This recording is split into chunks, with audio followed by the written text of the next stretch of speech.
플래그십 스마트폰의 진짜 중요한 기능은 그대로 두었지만 가격을 낮춘 새로운 모델인 갤럭시 S20 FE를 공개했습니다.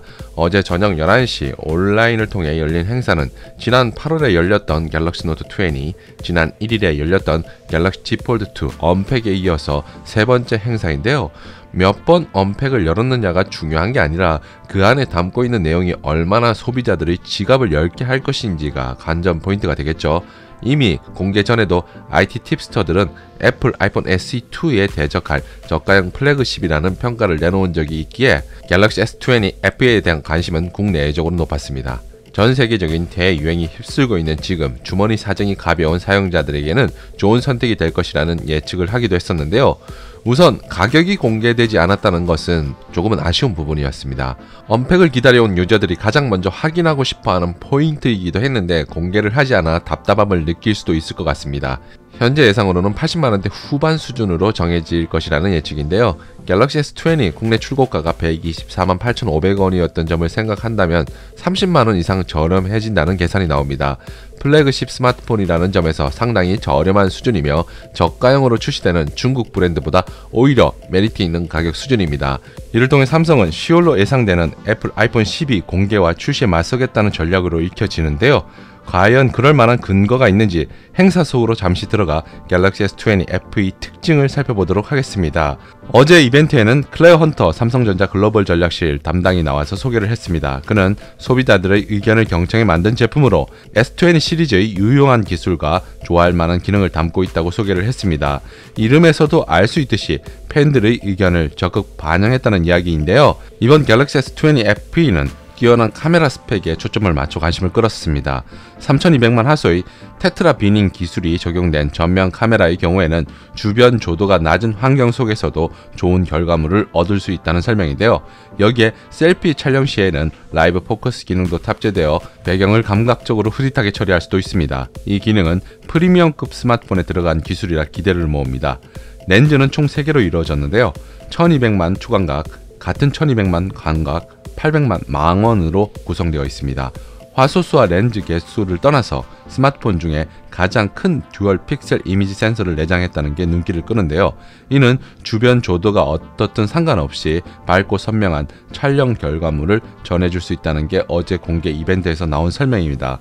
그리고 AI 기반 멀티프레임 프로세싱을 통해 여러 프레임 정보를 빠르게 파악해서 배경의 노이즈와 흔들림을 줄여준다고 합니다. 이는 아주 어두운 환경, 예를 들어 일반 미러리스와 DSLR로도 어느 정도 숙련된 기술이 필요한 밤하늘의 별을 촬영할 때 만족스러운 결과물을 얻을 수 있습니다. 그리고 15초 동안 촬영해서 여러가지 모드로 최대 10장의 사진과 4개의 동영상으로 이루어진 기록을 통해 최적의 장면을 AI가 자동 추천해주는 싱글 테이크 기능도 있습니다. 멀리 있는 사물을 또렷하게 담을 수 있는 스페이스 줌 기능도 들어갔는데요. 광학 줌을 통해 손상 없이 최대 3배까지 AI 기반 슈퍼 레졸루션 줌 기능과 결합해 최대 30배까지 줌 촬영도 가능합니다. 그 외 짐벌 없이 흔들림 없는 장면을 담을 수 있는 슈퍼 스테디 기능도 들어가 있는데요. 이를 통해 100만원이 훌쩍 넘는 플래그십 모델 카메라에서 느껴보는 퍼포먼스를 저렴한 가격대의 갤럭시 S20 FE에서도 누릴 수 있을 것 같습니다. 카메라 기능도 중요하지만 무엇보다 많은 유저들이 관심있게 바라본 기능은 역시 120Hz에 이르는 고주사율 디스플레이 스펙입니다. 아마도 애플이 이번 아이폰 12에서 고주사율을 지원하지 않는다면 삼성에게 상대적으로 고전할 수밖에 없는 포인트가 될 수 있을 것 같은데요. 6.5인치 크기의 인피니티 O 슈퍼 아몰레드 디스플레이에 120Hz의 주사율을 지원합니다. S20 울트라의 고정된 주사율이 아닌 노트 20 울트라의 최적화 모드를 사용하지 않을까 예상되는데요.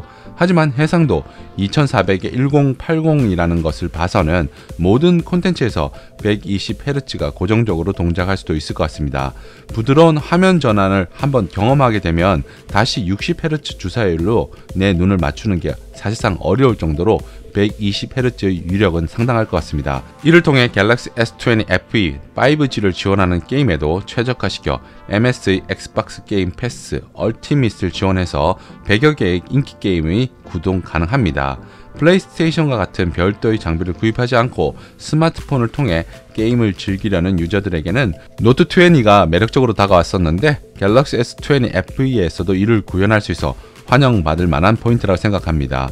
그 외 기능으로는 버즈 라이브, 워치 3 등의 웨어러블 기기와 연동해서 음악 감상과 건강관리 등의 다양한 모바일 이용 환경도 제공된다고 합니다. 제품 스펙의 경우에는 프로세서는 S20 시리즈와 동일한 스냅드래곤 865를 탑재했습니다. 여기에 램은 6GB, 저장 공간은 128GB이며 최대 1TB까지 확장이 가능합니다. 배터리는 4500mAh가 들어갔고 배터리 공유와 노트 20와 같은 최대 25W 고속 충전을 지원하고 IP68 등급의 방수 방진도 적용했습니다.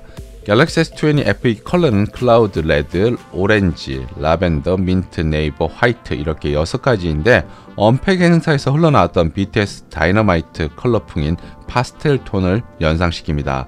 사전 예약의 경우에는 10월 6일부터 진행된다고 하고 정식 출시는 10월 중순이라고 합니다.